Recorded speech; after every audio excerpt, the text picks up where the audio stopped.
سلطان صلاح الدین ایوبی کے زمانے میں ایک یہودی عورت تھی جو اسلام پر ریسرچ کر رہی تھی۔ اس نے اسلام کے بارے میں بہت کچھ سیکھا، بہت کچھ پڑھا۔ ایک سوال جس کا جواب اسے کسی سے نہ ملا وہ یہ تھا کہ آخر خنزیر کے گوشت میں ایسی کیا برائی ہے جس کی وجہ سے خنزیر کا گوشت کھانا اسلام میں حرام قرار دیا گیا ہے۔ صرف یہی ایک بات تھی جو اس کو اسلام قبول کرنے سے روک رہی تھی۔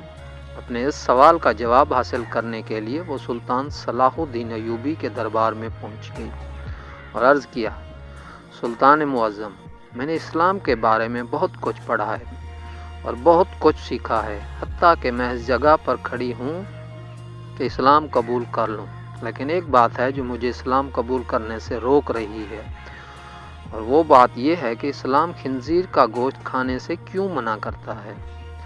اسلام نے جس چیز کے بارے میں منع کیا ہے وہاں اس کی دلیل ملی ہے، لیکن خنزیر کا گوشت حرام ہونے کی کیا وجہ ہے؟ اس بارے میں مجھے ابھی تک کوئی مضبوط دلیل نہیں ملی۔ میں نے بائبل کو پڑھا تو بائبل میں بھی خنزیر کا گوشت کھانے سے منع کیا گیا ہے، لیکن اسلام کیوں منع کرتا ہے؟ آخر اس گوشت میں ایسی کیا خرابی ہے کہ اسلام اس کو کھانے سے منع کرتا ہے؟ سلطان صلاح الدین ایوبی نے اپنے ایک مشیر کو حکم دیا کہ بائبل کی وہ کتاب میرے پاس لے آؤ جو اپنی اصلی حالت میں موجود ہے۔ جب بائبل کی کتاب پیش کی گئی تو سلطان نے وہ حوالہ تلاش کر کے اس یہودی عورت کو دکھایا جہاں لکھا ہوا تھا کہ خنزیر کا گوشت کھانا منع ہے۔ خاتون نے حیران ہو کر کہا، یہ کیا بات ہوئی؟ میرے پاس جو کتاب ہے اس میں تو لکھا ہوا ہے کہ خنزیر کا گوشت کھانا منع نہیں۔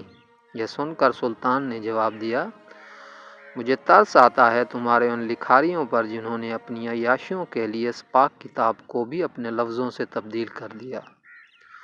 تمہارے پاس جو بائبل ہے یہ اپنی اصلی حالت میں موجود نہیں۔ ابھی تو میں نے صرف اس کتاب سے ثابت کیا ہے کہ خنزیر کا گوشت کھانا منع ہے، اب میں اسے سائنسی لحاظ سے بھی ثابت کروں گا۔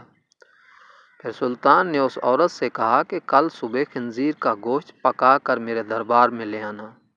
دوسرے دن اسی عورت نے خنزیر کا پکا ہوا گوشت سلطان کی خدمت میں پیش کر دیا۔ سلطان کو اس کو کراہت سے دیکھتے ہوئے کہا، اب اس کی بوٹی کے 2 حصے کرو۔